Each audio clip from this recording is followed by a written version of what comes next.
Get this and get it straight. Crime is a sucker's road, and those who travel it wind up in the gutter, the prison, or the grave.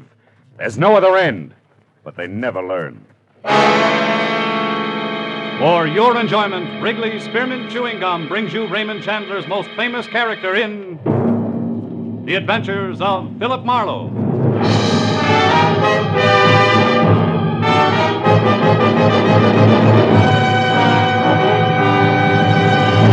Delicious. Now, with Gerald Moore, starred as Philip Marlowe, we bring you tonight's exciting story, The Face to Forget.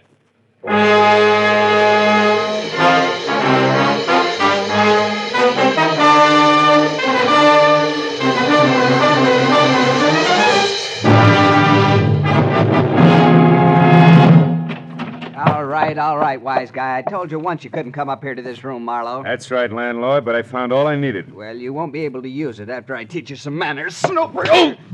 I'll teach you to break into a respectable room and house. Not leading with your right, you won't. Now get up. Come on, get up. Okay. I'll teach you something about cooperation, landlord. All I wanted to do was look this room over, and I was nice about asking. Cut it out. I got my rules. And I got a job to do. I've been looking for Dave Stroud for a solid week, and his trail finally led me here. I got to look out for my roomers' privacy. Sure. Only Dave Stroud checked out of here this afternoon. He's no longer your guest. Anyway, I found enough in here to know Stroud's taking the train tonight for San Francisco. So that winds up my lecture, and I'm happy to say my business with you and your charming establishment. Good night, landlord.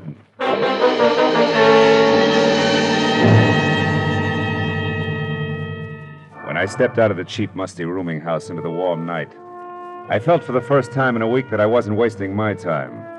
That by tomorrow I'd know why a quiet young guy named Dave Stroud had suddenly dropped everything that gave life some sense. Everything from a lovely girl to a fine job and vanished. Completely. I stopped in a phone booth, called my client, and told her to meet me in an hour at the Leopard Spot, the bar in her hotel. Then I made a reservation on the 10 o'clock train for San Francisco, went home and threw a toothbrush and shirt into a bag, and when I walked into the Leopard Spot, I was right on time. I found my client, Ellen Wyatt, in a booth near the back.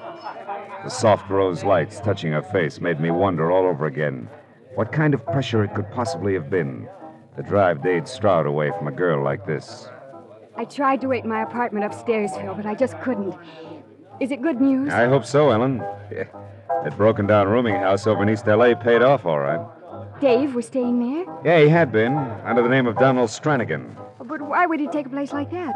He must have plenty of money with him. Oh, well, the city's cluttered with those joints. They're as common as tin cans. He figured you can't look into all of them. We were just lucky. Then he knows what he's doing. There's nothing wrong with him, like amnesia. No, it's something else, Ellen. Good evening, Miss Wyatt. Martini? Yes, please. For you, sir? Martini sounds fine. Yes, sir. Right.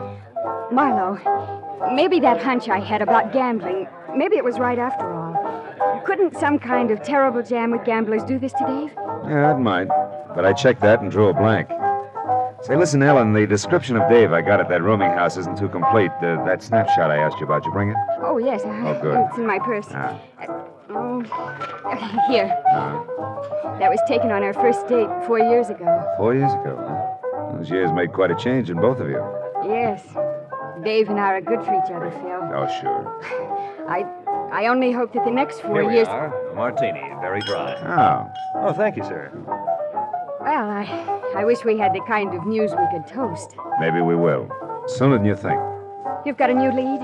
You know where Dave is? Well, close enough to be pretty sure he's taking the 10 o'clock to San Francisco. San Francisco? Yeah, and so am I. Phil. How about coming down to the station with me, huh? Me? But do you think that's wise? What if he saw me first? Well, it's worth a chance for you to point him out to me. What do you say, baby? Got something to drink to now? Yes, and I better do it fast before I start to bawl. Tears would be awful in a martini.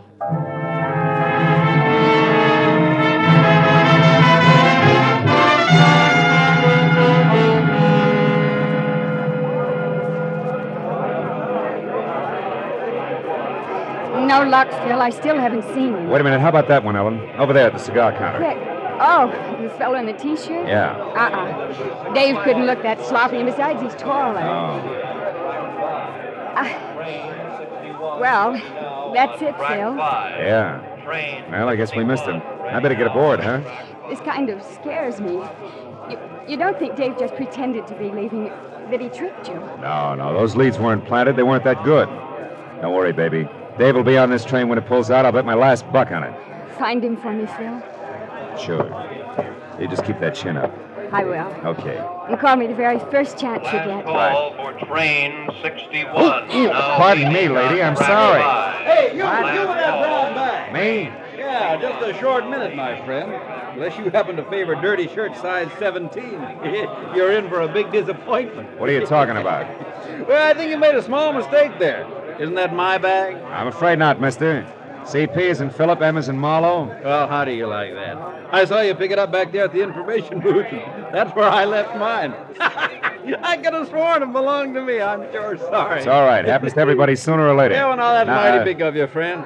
Say, you're going to be on old 61 for Frisco, too, aren't Afraid you? so, yeah. Well, let's call this an introduction. Arback's my handle. Manny Arback, on the road for Pfeiffer Plumbing fixtures. Yes, sir. I'll see you on board, Not friend. much doubt about that. No, we might get up a little game. Fun, huh? Oh, fine. Yeah, well, I better shake a leg and get my bag. I'll find you all right. I never forget a face. Maybe I ought to cut my head off.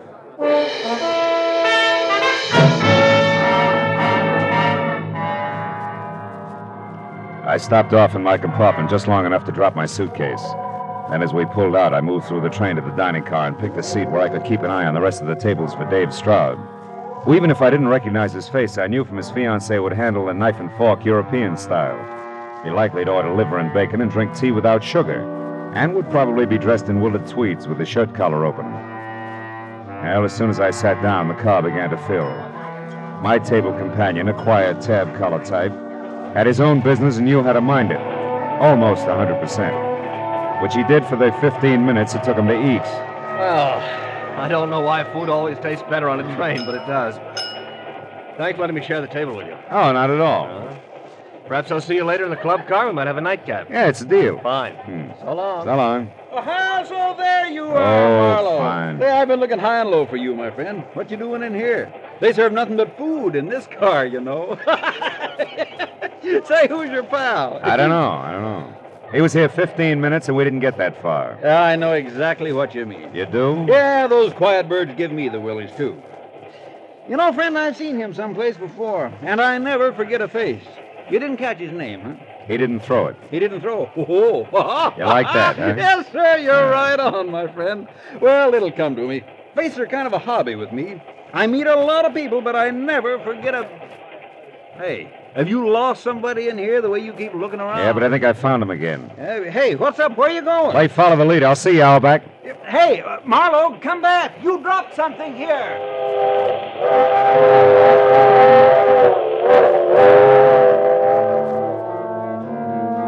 In spite of the fog kicked up by the traveling typhoon who never forgot a face, I'd managed to catch a glimpse at the door of a bunch of tweeds and an open collar on a bill that exactly fit the 4-year-old snapshot in my wallet. I bucked a huddle of undecided dowagers blocking the aisle, but managed to keep him inside all the way back to car 16 without being seen. There I watched him unlock compartment L and go inside. I was convinced it was Dave Stroud, but at this point I had to be sure. I went to look for the conductor and finally found him tucked away at a lonely table back in the club car, as intent on his ticket count as a cheat at solitaire. I figured I could afford the time now, so I decided to wait. I headed back for the seat and I ran into my dinner partner, the Tad Collar. Well, hello again. You're a little early for that nightcap, but sit down anyway. Thanks. Oh, by the way, I'm Roy Tarney. Oh, mine's Marlowe, Philip Marlowe. Philip Marlowe. Why, I've Yeah. read that name many times. You're the famous private detective.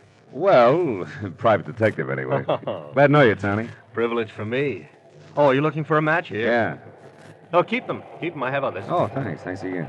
Are you on a case now, Marlowe, or shouldn't I ask? Well, as a matter of fact, Hey, Marlowe. Yo. Marlowe, man, are you hard to hang on to. But you're mighty lucky I'm honest, my friend. You see this? Yeah, I see. It's my wallet. Yeah. When you bolted out of the dining car, you dropped it on the seat. I found it for you. Oh. Nothing fell out with this picture here. And is she all right, man? Oh, man. Who is she, boy? The name, I mean, huh? Don't tell me. I bet you've seen her before. Yeah, that's Yeah, right. I thought And so. I never forget her face. Uh-huh.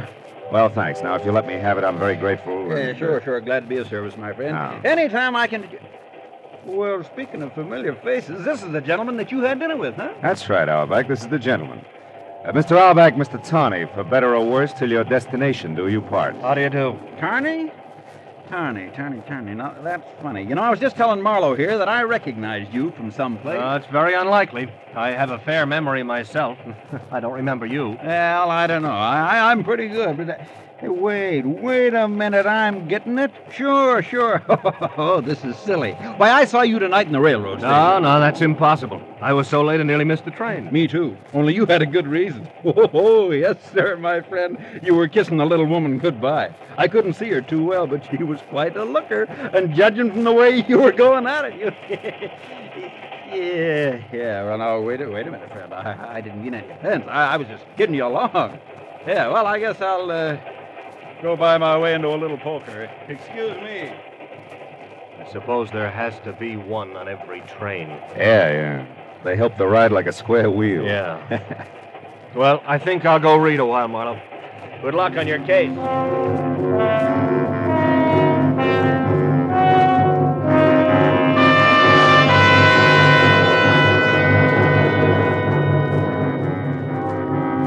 The conductor climbed out of his pile of tickets to stretch. I went over, introduced myself, and asked the $64 question. Car 16, compartment L, huh? Well, let's see. Oh, here it is, Mr. Marlowe. That room's occupied by one Daniel Stacy. Daniel Stacy? Sure. Same initials as Dave Stroud. But we're not carrying any Dave Stroud tonight. Don't bet on that, conductor.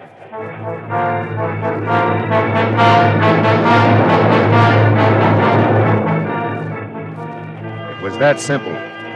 I walked up through the train to car 16, and when I got to the door of compartment L, I'd already decided on how to handle Dave. Convince him that he had to go back to Ellen Wyatt regardless of what had happened to him. Yeah, I had it all figured until I heard it. It had come from inside. The door was unlocked, but the lights were out. When I got them on again, I realized that nothing was simple. Ever. Stretched out on the floor of Dave's room was Manny Auerbach, staring straight up as he rocked with the pitch of the train, the side of his head against the sharp steel corner, his eyes already beginning to glaze. He said he knew I'd remember sometime. Remember what? Why did you come here, Manny? He said I'd remember... Manny! Manny!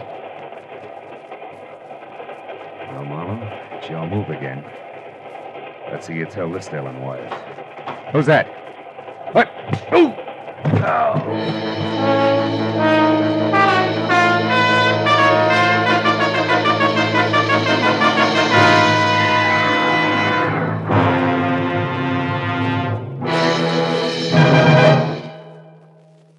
To make every day more enjoyable, treat yourself often to refreshing, delicious Wrigley's Spearmint Chewing Gum.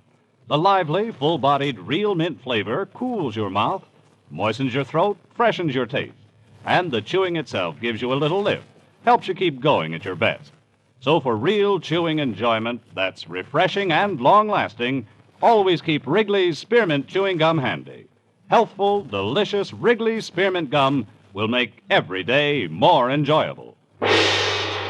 Now with our star, Gerald Moore, the second act of Philip Marlowe and tonight's exciting story, The Face to Forget.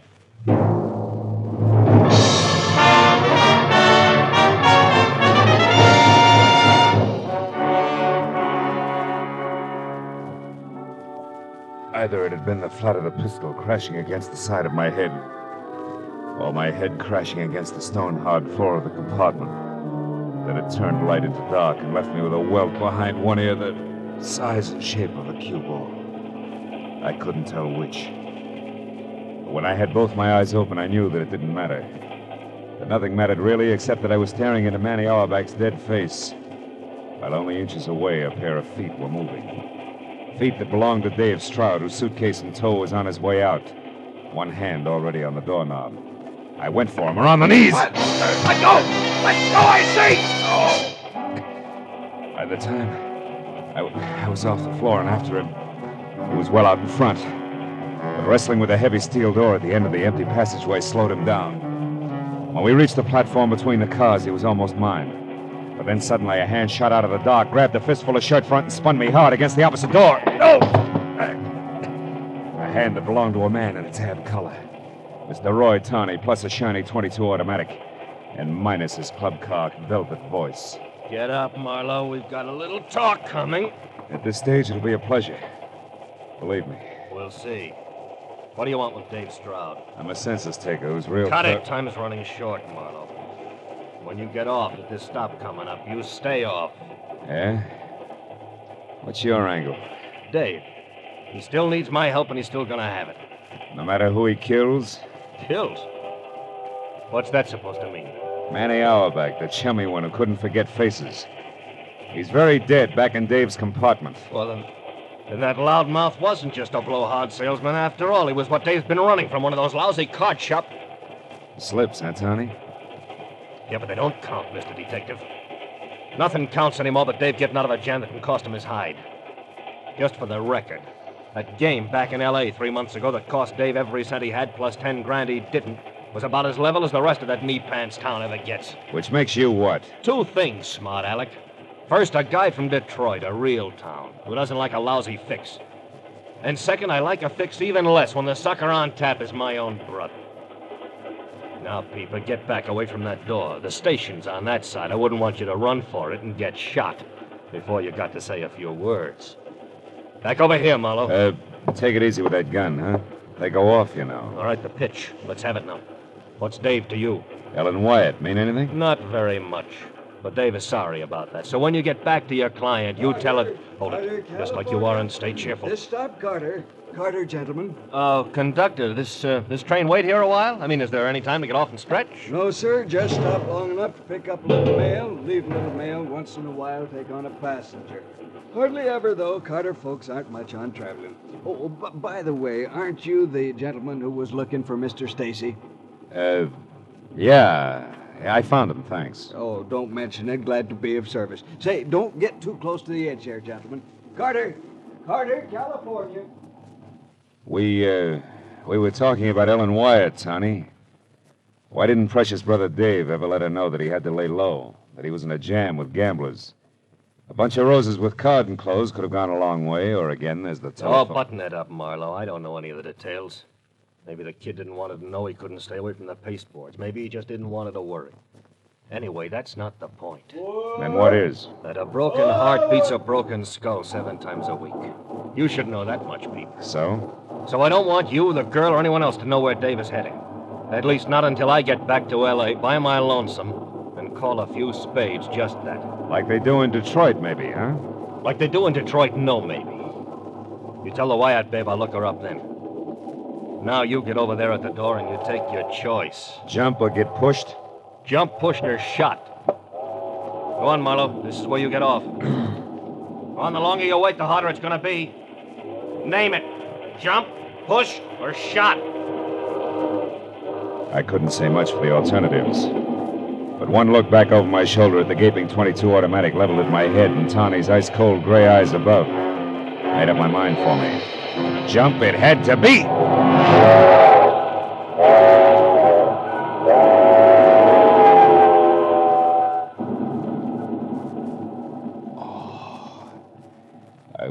I would always remember one thing about Carter, California.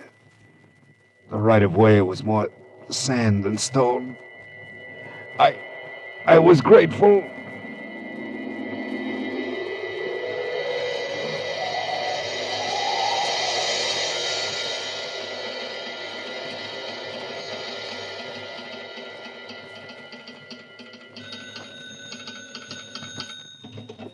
Carter Station, Willis Hensett speaking. The Limited left 10 minutes ago. No package for you, Miss Lillispan. I'm sure, I'm sure. Huh? Me snapping at you. Now listen, Miss Lily. Brass of some people. Say, what happened to you, son? I tripped. Dad, this is important. Can you tell me where the Limited stops next? Well, is anybody getting on at Murdoch Corner? No. The first real stop. A good-sized town. Let's see. Smoke cigar, son? No.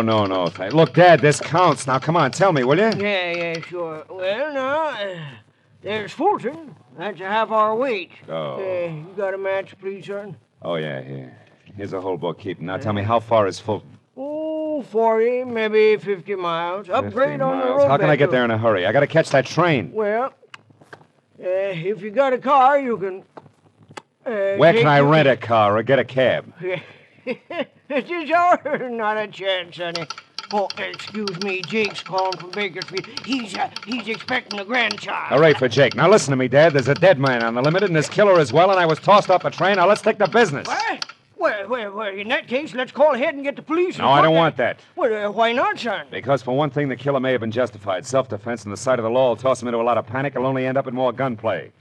And for another, I have a very personal axe to grind. Getting tossed off the train, huh? Yeah, among other things. Now, will you tell me that coupe out there, is it yours? Yeah, but I can't For let $50 you take bucks? my car. You're a cash? Cash. Here. Also, here's my credentials. I'm a private detective out of L.A. I'll get your car back to you as soon as possible. I'll pay you another $50 when I do.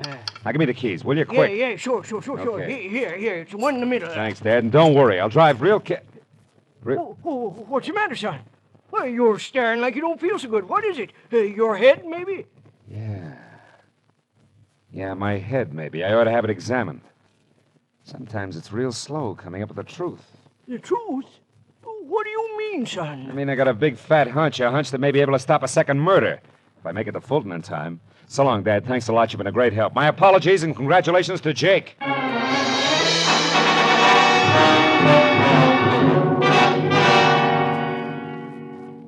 Like the station agent himself, Willard Hansard's coupe was a little less than spry.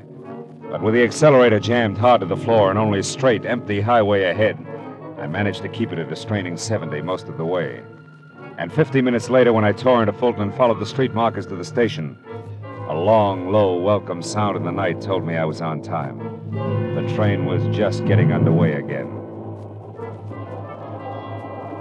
I slammed to a stop at the end of the depot, piled out of the coupe and started to run for the last car. But I changed my mind. The train could chug on its merry way without me. After all, it was going without Dave Stroud and his big brother. The two men were walking down the deserted platform toward me. I slid back into the shadows of a pile of crates and waited, my hand tight on the .38 in my pocket, suddenly positive that my hunch was now a sure thing. Roy Tawney was not Dave's brother, but he was the one who had murdered Manny Auerbach in car 16, compartment L. And he was ready to try murder again. All right, Stroud, that's far enough. Hold it there. Tawney, you're out of your mind. You've got no reason to kill me. I'll never say anything. Ellen knows that. That's why I ran. I could never turn Ellen over to the police. I love her. Oh, yeah, sure, you're nuts about it. You got lots of reasons to be, haven't you? Reasons like Ellen crossing you up for me and a tall stack of dough. Reasons like knowing that we're both responsible for knocking off our ex-boss to come into that dough. Sure, kid, you got lots of reasons to love her. But, Tawney, I tell you I do. I ran away, didn't I? Oh, but of course, Mr. Stroud, of course you ran so that you could wait for a smart time and a smart place to try blackmail. No, that's not it. I ran because I love Ellen. Because whatever she's done has been your fault. Oh, no, kid, you got it all wrong. The lady was the pilot all the way. Even to hiring a lousy peeper named Marlowe to tag you so that I'd know where to get my hands on you. The man on the floor in my compartment? The dead man? That was a loudmouth salesman with a memory for faces. He would have spoiled everything if he'd remembered that he saw me with Ellen in the railroad station and passed it on to Marlowe. I had to shut him up and then give the peeper a big cock and bull story about you being my brother and in hot water with gamblers. And Marlowe was the other one, the one who grabbed for me. That's right, Stroud. That was Marlowe. Too bad he didn't grab better, isn't it? Yeah, perfect shame, Tawney. Oh, you dirty louse! Watch out! He's got a gun! Makes two of us. Rotten pig! Is he dead, Marlowe? Yeah, Dave. Even in Detroit, he'd be called dead.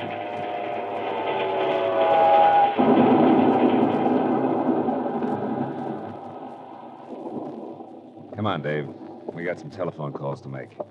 The police, for one. All right. Marlowe, is all this really true? Yeah, I'm afraid so, Dave. The girl you wouldn't turn in for murder wanted to murder you. Believe it, kid, all at once. It'll be easier later on that way. Yeah, sure. Thanks, Marlowe, for getting here when you did. You saved my life. Well, not exactly. A guy named Willis Hansard gets part credit for that. Guy who runs a railroad station at Carter, California, and also smokes cigars and sometimes runs out of matches. What does that have to do with it? Everything, Dave. See, Hans had needed a light, and I gave him a book of matches that Roy Tawney had given me earlier in the club car. I hadn't noticed them then, but I did when Hans had used them. They came from the Leopard Spot, Dave. The Leopard Spot? Yeah. The cocktail lounge at Ellen's hotel? That's right. And I couldn't buy Tawney's having them as just coincidence. It tied him into Ellen too tight. A hunch said so. Wait here, will you, kid? I'll only be a couple of minutes. I've got a long-distance call to make before we get in touch with the police. To Ellen? What are you going to tell her, Marlowe? Anything, Dave. Anything that'll keep her right where she is, ready and waiting for what's going to turn out to be the, L.A. police. I won't be long, kid.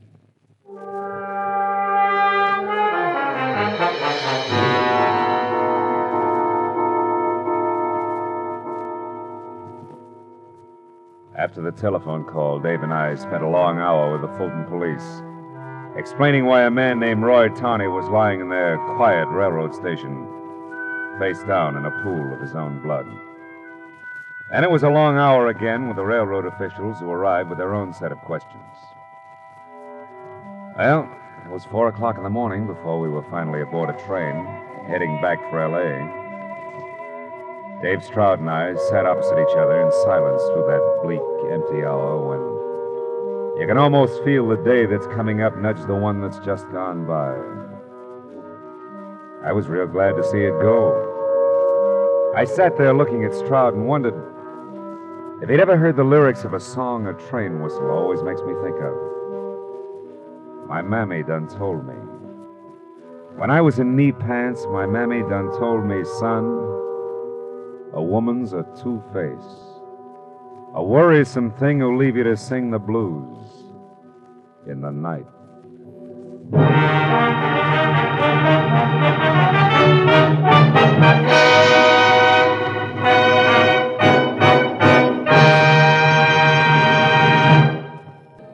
The Adventures of Philip Marlowe, bringing you Raymond Chandler's most famous character, star Gerald Moore, are produced and directed by Norman MacDonald and written for radio by Robert Mitchell and Gene Levitt.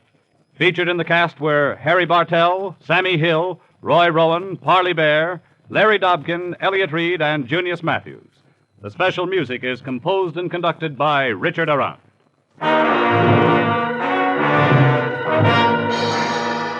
The makers of Wrigley's Spearmint Chewing Gum invite you to be with us next week when Philip Marlowe says, This time I tangled with 3 snakes.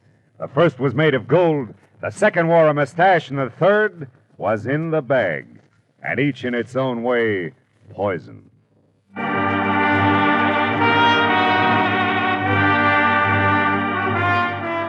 Bob Stevenson speaking. This is CBS, the Columbia Broadcasting System.